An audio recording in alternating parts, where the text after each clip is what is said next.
Elon Musk has been doing a national tour where he shoves his dick in a waffle iron on a regular basis. The dude it's gotten embarrassing, right? Every day he's in the news because he's being massively hypocritical or he contradicts himself or says something stupid or whatever. Well, now he sat down for an interview. I guess this is with what, CNBC maybe? Bloomberg's? One of those businessy networks. Yeah, CNBC. And there's a million parts of this interview I can cover that we can talk about. For one thing, the recent Allen, Texas shooter, it turns out he was basically a neo-Nazi. How do we know that? It's a matter of public record. The dude had swastika tattoos. Well, Elon Musk decided to, I repeat myself, shove his dick in a waffle iron by coming out there and saying, I think that was a psyop. I don't even think he was a neo-Nazi. I don't think it had anything to do with white supremacy. Dude, this is all a matter of record now. He's like, well, the original source for that is does psyops. You don't need to go to any one particular outlet to just look at the picture of the dude who did the shooting and then him with the freaking swastika tattoo on him. Okay, anyway, okay. I'm getting a little carried away here. But this is what he does, right? Like it's embarrassing on a daily basis. The whole free speech. Then Erdogan gives him a call and is like, hey, bro, you're going to censor on my behalf or I'm going to ban all of Twitter. And he's like, yes, sir. I'm going to ban on your behalf. I will ban your opposition party. Well, and then he was smug about it on Twitter, like, well, what did you expect me to do? Of course I'm going to. Caving to government demands for censorship is literally like one of the main things that you got Twitter to stop. And now you're doing it. Oh, my God. Oh, it's the saddest thing I've ever seen in my life. Oh, and I love how he hired this new CEO. And, the CEO passed all of his political test of like, who do I agree with? Who do I think will do a decent job? Followed all the same people that Elon Musk follows, swims in the same circles, whether it's Cat Turd and Mike Cernovich, people like that, right? Well, coming to find out, there was a massive oversight on the part of Elon because this woman who he hired also worked with the World Economic Forum, the Davos psychopaths. And so everybody on the right totally turned on him and was like, oh, you hired some woke lefty communist crazy. And Elon, how dare you? You ruined it. So anyway, he's not having a good week. But anyway, he goes on to do the CNBC interview. And the reason why I'm showing this to you is because notice how Elon here takes a colossally elitist position while pretending like he's being populist. Nothing irks me more than this kind of shadiness. Look, I'm a big believer that people are more productive when they're in person, and really, man, the whole sort of work from home thing. It's like, I think it's. Look, there are some exceptions, but I kind of think that the whole notion of work from home is a bit like the fake Marie Antoinette quote, "Let them eat cake." Mm-hmm. It's like really, you're going to work from home and you're going to make everyone else who made your car come work in the factory. You're going to make the people who make your food that gets delivered that they can't work from home. The people that. You think this is some sort of brilliant insight? Hey, some people have the ability to work from home and others don't. Yeah.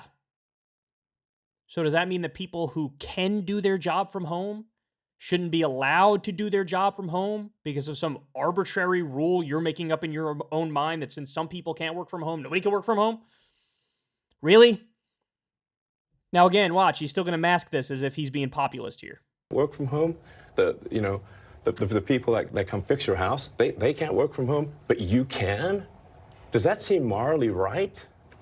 That's messed up. You see it as a moral issue? Yes. I mean, I see it more as just it's a productivity issue, but it's also a moral issue. People should get off the goddamn moral high horse with the work from home bullshit. Because they're asking everyone else to not work from home while they do.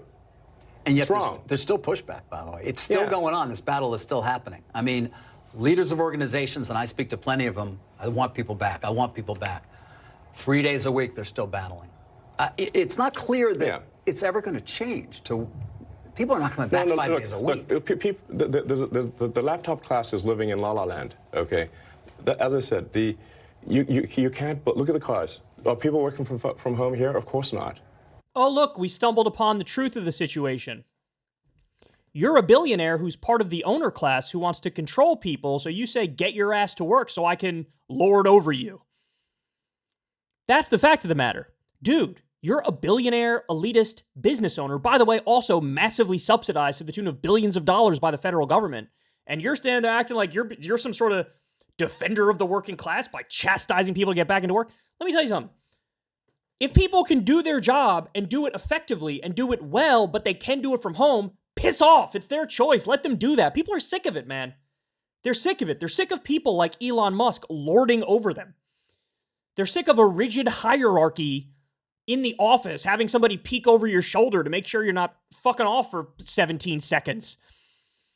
God, this guy is so annoying. He really is. He really is. Laptop class is living in La La Land, okay? Elon's not living in La La Land, but the laptop class is living in La La Land. This fake term that he made up to try to make it seem like workers who work from home are somehow the most elitist in the country, whereas he, Elon Musk, the multi-billionaire, I'm not elitist. I'm for the working class, bro. You can't, but look at the cars. Are people working from home here? Of course not. By the way, also, as somebody pointed out on Twitter, dude who makes cars wants people to have to drive places, right? Like that's another part of this. Is like, well, of course, because if as many people as possible are working from home, there's going to be less of a need for cars, right? So that might affect his bottom line too.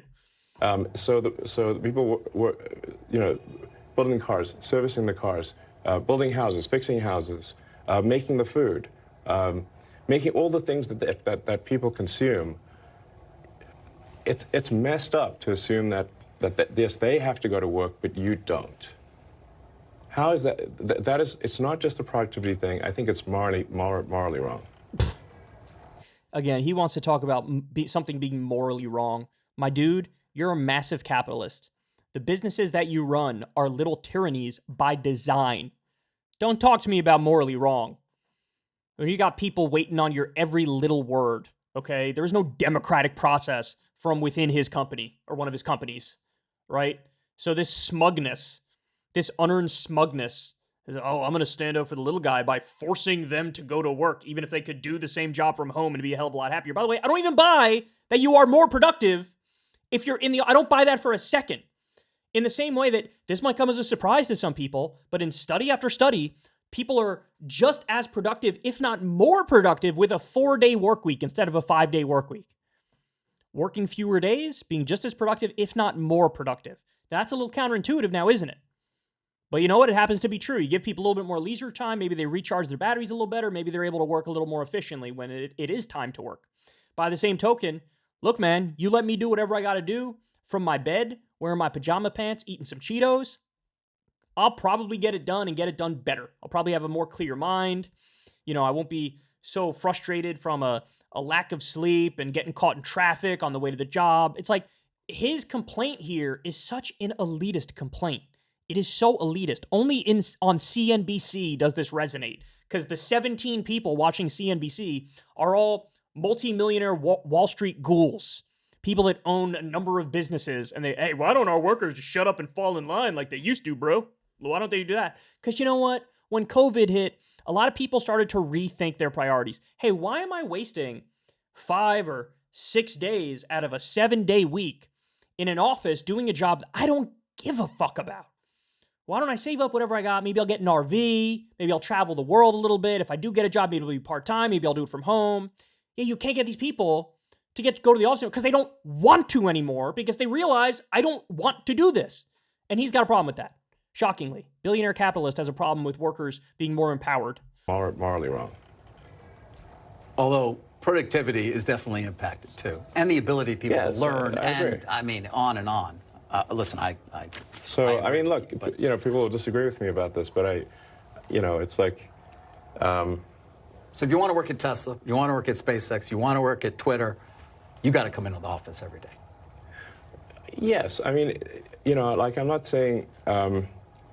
I'm saying, like, look, put 40 hours in, and frankly, it doesn't even need to be like, Monday through Friday, you could work Monday through Thursday. And I'm also not saying no one should take, I think people should take vacations. Like, I work 7 days a week, but I'm not expecting others to do that. All right, you guys get the gist of it. the interview was a train wreck all in all. I suggest you go check out the whole thing. Hey y'all, do me a favor and like and subscribe. It helps out big time in the algorithm. Click the bell as well for notifications when videos drop, and watch that video on screen right now. You know you want to.